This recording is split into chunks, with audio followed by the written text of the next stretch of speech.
pizzu. Ko bi još mogla lutka da posluži za? Pa ne znam, ali mogla bi da se igram i malo napolju. Iskoristim ovo lepo vreme.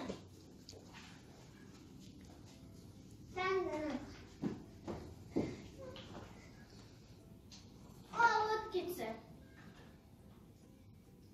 Šta misliš? Šta bi mogli da ti damo kao peškirić? Evo ovo. Ove lutke.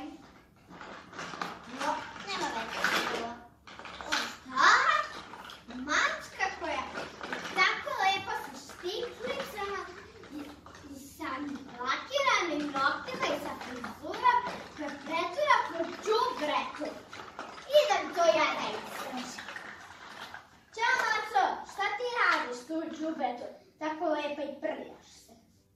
Potražim hranu. A koju hranu?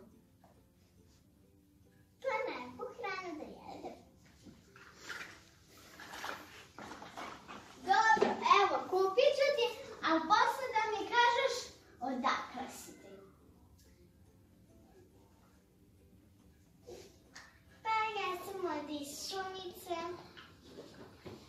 A ko ti je kupio te lepe štiklice? Davila sam ih. Od koga? Pa tako sam ih tu negde našla u butiku. Mačka koja ide u butik? To ne postoji. Ko ti je nalakirao nokte? Ja sama. Otkad mačke lakiraju nokte? Ajde, idemo da ti kupimo hranu.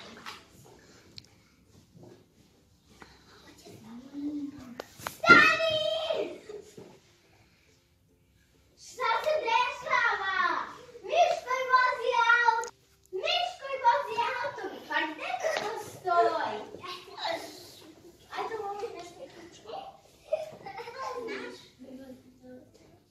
Ja vozim kolo od kad znam za sebe. A od kad znaš za sebe? Od kad sam se rodio. Ti voziš od kad si ovolicni? Da. O, Bože! Kako? A gdje ti ideš se kolima? Šmekerskim. Šmekerskim i doktorskim kolima. I zašto ti je pribor? Doktor.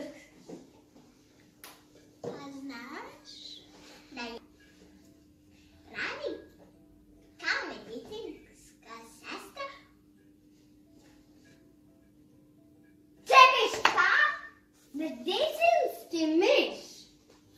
O Bože, to je najbolje. Dobro, jesi ti možda gladan? Ne, a sad me pusti da vozim. Dobro, čas. Da li možeš da nas odvedeš do prodavnice za mačke?